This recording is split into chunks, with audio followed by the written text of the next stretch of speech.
Assalamualaikum warahmatullahi wabarakatuh dan selamat sejahtera semua.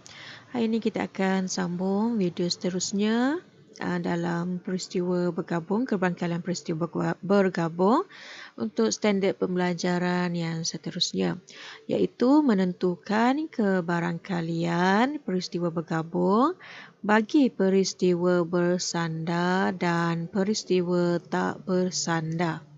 Okey, macam mana nak tentukan kebarangkalian bagi peristiwa bersandar dan peristiwa tak bersandar. So, cikgu bincangkan kat sini adalah contoh 4, muka surat 250, buku teks masing-masing. Okey. Lepas ni kamu akan cuba soalan dalam buku modul dan buku teks ada bahagian praktis. Kita tengok pada contoh 4 ni, kotak A dan kotak B masing-masing mengandungi kad berlabel seperti yang terdapat dalam gambar rajah ni. Kalau kita tengok perhatikan, sekeping kad dipilih secara rawak masing-masing dari kotak A dan kotak B. Okey, so dia pilih satu daripada kotak A dan satu lagi daripada kotak B. Okey, so hitung kebarangkalian mendapat faktor bagi 9 dan huruf Z. Okey, faktor bagi 9 dan huruf Z.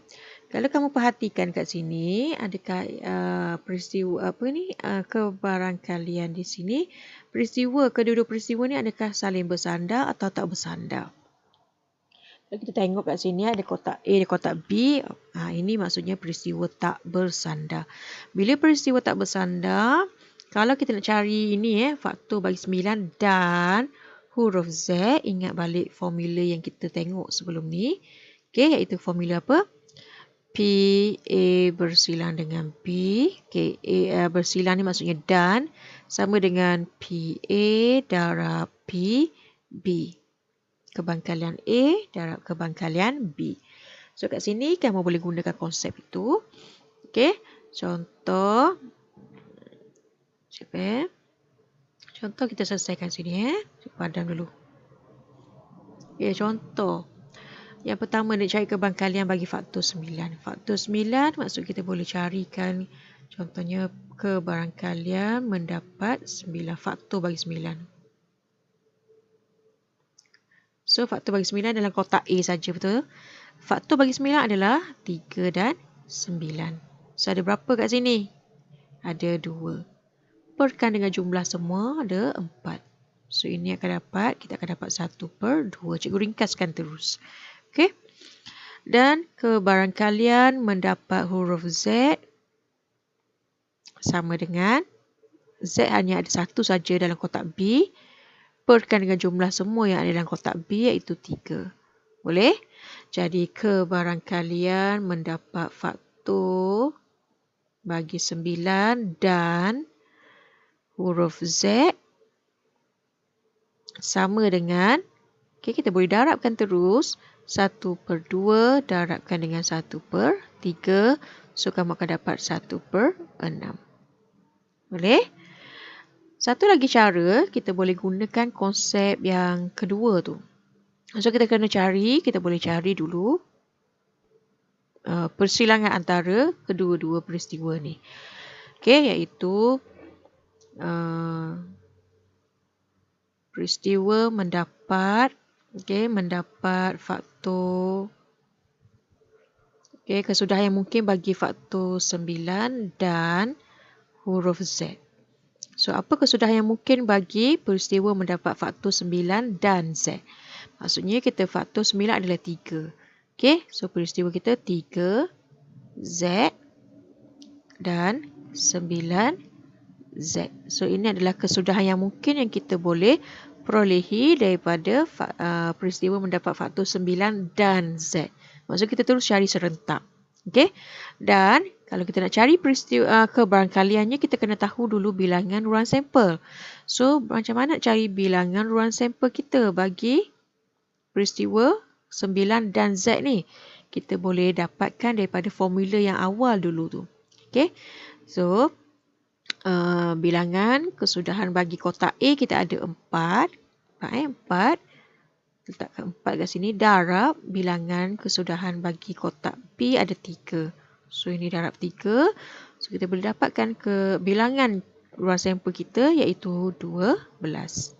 Okey.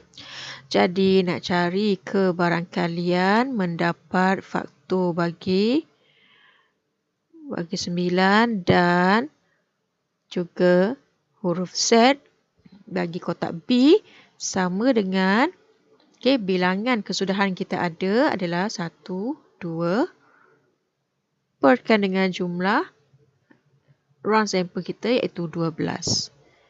So nilai yang kita akan dapat juga adalah sama iaitu 1/6. So nampak nilainya akan sama sebab kita gunakan formula ini. Boleh? Untuk yang seterusnya iaitu contoh 5. Contoh 5 adalah peristiwa apa? Bersandar atau tak bersandar. Sebuah beg mengandungi 8 biji guli hijau dan sebiji guli merah. Okey, ni dalam beg yang sama ni. Sebiji beg dia ada, cikgu buat dalam ni beg lah. Contohnya ini beg. Ada berapa? 8 biji guli hijau. 8 hijau dan 1 merah. 2 biji guli dipilih secara rawat dari beg tersebut satu demi satu tanpa pemulangan. Apa maksud tanpa pemulangan?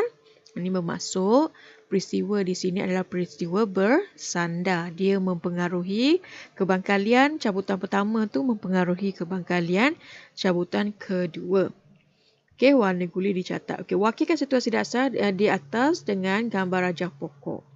So, bila gambar rajah pokok, cikgu rasa kamu dah biasa dengan gambar rajah pokok sebelum ni. Iaitu, kalau kita tengok kat sini memori saya, gambar rajah pokok memaparkan sebuah kesudahan yang mungkin bagi satu peristiwa. Setiap cabang dalam gambar rajah pokok mewakili satu kesudahan yang mungkin. Jadi, kalau untuk cabutan pertama, apa kemungkinan kesudahan yang mungkin kamu akan dapat? Cabutan pertama, kamu akan dapat sama ada guli hijau atau guli merah. Itu adalah kesudahan. So, cabang pokok itu kita tuliskan kesudahan yang mungkin kita akan dapat. So, untuk cabutan pertama, guli pertama, kalau kita cabut warna hijau, apa kemungkinan kebangkalian yang kita akan dapat untuk cabutan hijau? Maksudnya, jumlah keseluruhan guli ni, iaitu NS kita adalah 9. So, guli hijau kita ada 8. Jadi kat sini kebangkalian mendapat hijau adalah 8 per jumlah semua adalah 9. Boleh? Untuk mendapat merah, untuk dapat guli merah hanya ada satu guli merah. Jadi kebangkalian mendapat guli merah hanyalah 1 per 9. Boleh? Untuk cabutan kedua, kita buat ranting kedua. Ranting kedua. Kalaulah guli pertama dicabut hijau, so, guli kedua mungkin dapat merah ataupun hijau. Betul? Kalau guli pertama dapat merah, maksudnya merah dah hilang dah habis. Jadi, ada tak lagi merah untuk cabutan kedua? Tak ada. Betul tak? Jadi, hanya tinggal hijau sahaja untuk cabutan kedua. Kalau kita cabutan pertama, kita dah ambil merah. Jadi, sekarang kita tulis senaraikan, kita tulis kebarangkalian. Kalau cabutan pertama tadi kita dapat hijau, tanpa pemulangan, maksudnya kita simpan bilangan tu. Untuk cabutan kedua, kita dah kurang satu dah guli dia. Betul tak? Kita dah kurang satu guli hijau. Sebab kita dah cabut hijau tadi. Jadi guli hijau kita ada berapa? 1, 2, 3, 4, 5, 6, 7. 7. Betul? 7 per berapa sekarang semua jumlah? So, 9 tolakkan 1 tinggallah 8. Boleh? Kalau kita dah cabut hijau satu, apa kebangkalian kita cabut merah? Merah masih ada lagi satu, betul tak? 1 per 8. Jumlah semua sekarang ni dia semakin berkurang sebab guli tadi tidak dipulangkan semula ke dalam bekas tadi. Itu sebab ini kita panggil saling bersandar. Dia mempengaruhi kebangkalian untuk cabutan kedua. Kalau cabutan pertama tadi kita dah cabut merah, maksudnya merah dah habis. Merah dah tak ada kat sini. Jadi hijau ada berapa lagi biji guli hijau? Masih lagi tinggal 8 tapi jumlah keseluruhan pun 8. Semakin berkurang kan daripada asas 9 tapi kita dah cabut satu dan tidak pulangkan balik. Jadi jumlah keseluruhan untuk kali kedua berkurang sebanyak 1 iaitu 8. Okey. Jadi kesudahan kita akan tulis balik ni huruf kita ni. H kita akan dapat hijau-hijau, hijau merah ataupun merah hijau. Okey. So untuk soalan B, cari kebangkalian guli kedua berwarna merah. So awak tengok bahagian kolom kedua saja, yang mana yang berwarna merah. Nampak ini yang berwarna merah. Jadi kita akan ambil yang ini saja, iaitu macam mana nak tulisnya. Kebangkalian kita hanya ambil terus kebangkalian ini, hijau merah, betul tak? So kita ambil kebangkalian ini dan darabkan. Okey, iaitu 8/9 darab 1/8. So kamu akan dapat 1/9. Okey. Okey, untuk yang kedua, kebangkalian kedua-dua biji guli berwarna hijau. Mana dia? Tengok pada kesudahan saja, kedua-dua guli berwarna hijau. Okey. Iaitu yang ini, betul? Jadi kita ambil keluar dia punya kebangkalian dua ni dan didarabkan. Darabkan saja. 8/9 darab 7/8. So ini potong-potong, tinggallah 7/9. Okey. So itu cara untuk kita jawab soalan. Dan ingat, kalau gambar rajah pokok, kalau kita perlu ambil kebangkalian dari sini ke sini, kita ambil kebangkalian macam tadi cikgu tunjuk tu, itu adalah operasinya darab. Okey. Nanti kita akan tengok balik gambar rajah pokok ni, kalau kita ambil secara menegak macam ni, antara ketiga-tiga ni kita ada operasi tambah. So ini kemudian nanti bila akan tiba topik yang berkaitan. Okey. So cikgu berhenti sampai sini dahulu. Dan kamu boleh cuba soalan-soalan dalam praktis 9.2C juga boleh cuba. Kalau sudah selesai semua jadual soalan dalam buku modul, kamu boleh cuba soalan praktis 9.2. Okey. So cikgu berhenti sampai sini dulu. Sampai berjumpa lagi dalam video seterusnya. Assalamualaikum dan selamat mencuba.